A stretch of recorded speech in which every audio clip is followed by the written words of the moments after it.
Yes, ma'am, I can. I am Diana, the insurance exam teacher. I help people pass the insurance exam on the first try. So if you're trying to pass the insurance exam, follow me, DM me. I do one-on-one tutoring sessions. I also have many different resources, including a YouTube channel and a free PDF now soon to be listed in my profile that you can go in, download. That's going to tell you what to study when and a good timeline to get you to pass it 2 weeks or less. Now, Melissa, thank you so much for the question. Yes, I can definitely give you all an example. So what she's talking about is she's responding to another person who told her in one of her videos. She was telling us that when you're taking your insurance exam, and this is a great tip, it's actually in my testing and study strategies PDF. I've been telling all my students this for a very long time.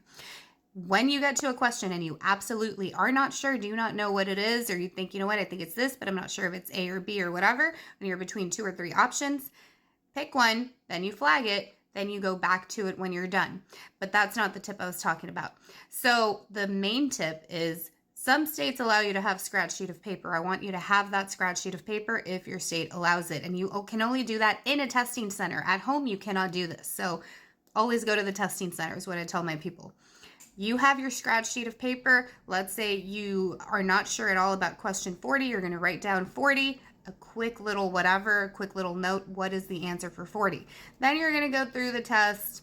You go 8 questions, 10 questions. Now question 82 has the same information that question 40 asked you. So question 82 is actually going to answer question 40 for you. And if you were between, let's say, A and B and you were not sure, well, the information in question 80 is going to literally answer the previous question for you. That is one tip I have in my study strategy PDF. It's something I've always told my students to do. And those who do it, go pass the test like that. Those who implement my study strategies and the skills and the testing tips that I tell them, go and do very well on the exam. So again, if you want that PDF, check out my link. If you want to study with me one-on-one, we'll go over that tip and many others and whatnot. But I'm going to go over specific questions right now to help you understand exactly what I'm talking about. So give me a second. This right here is what I'm talking about. Here's question 40. This is a purely vocabulary-based question. So let's say you run into this type of question. And guys, they will not be like this. But this is what I do for my students because I need you to actually understand the material, learn the material so you can go pass your test the first time. What does the needs approach determine? Let's say you have no idea, you've never heard of this. You're like, I don't know, but what does it sound like? Tip number 1, what does it literally sound like? Everything is super literal when you're studying for this exam, like literally nothing. There's almost nothing that you have to overthink. So A, the needs of the beneficiary at the point upon the insured's death, how much coverage a future insured would need, C, what coverage plan an insured should choose from available options, D, how much insurance coverage an applicant should apply for. Pause now. All right, let's go back to the answer. Hopefully you picked D, how much insurance coverage an applicant should apply for. Now let's talk about them because they are kind of similar. B, how much coverage a future insured would need. Maybe you were between B and D. All right, let me tell you why it is not B.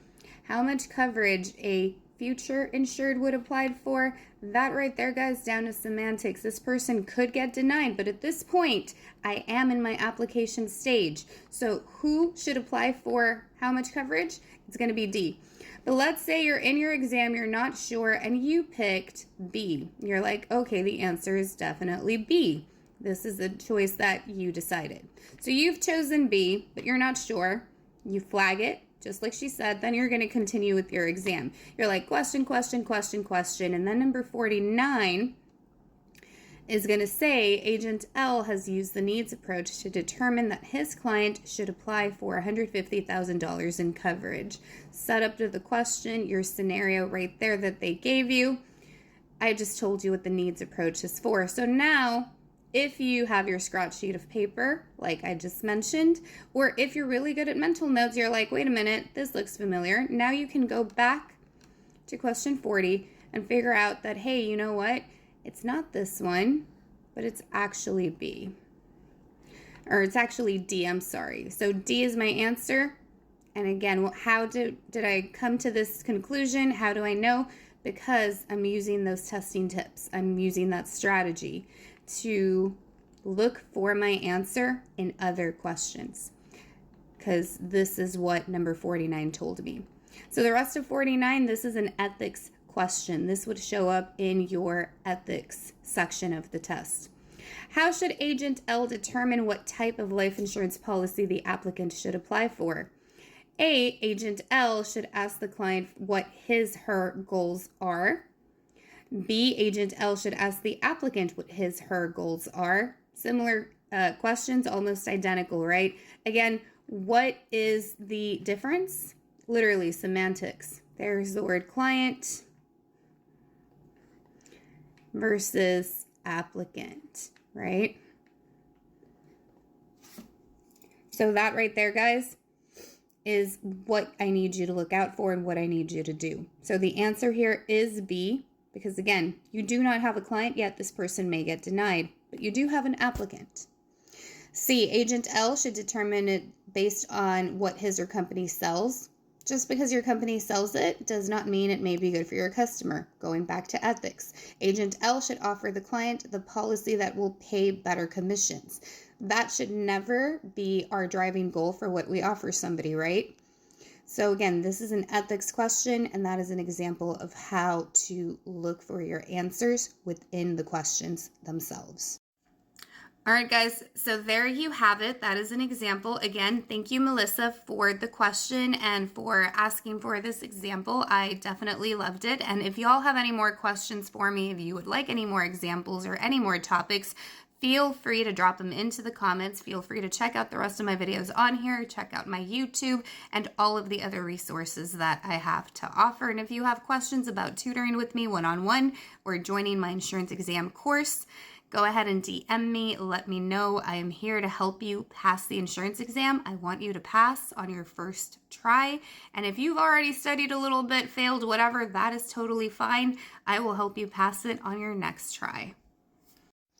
Okay, guys, and like I said, I do have that free PDF coming. If it is not up to date when you are watching this video, go ahead and flag it and come back here tomorrow to get it. But it is coming within the next day or so, and that way you can pass your exam within 2 weeks or less.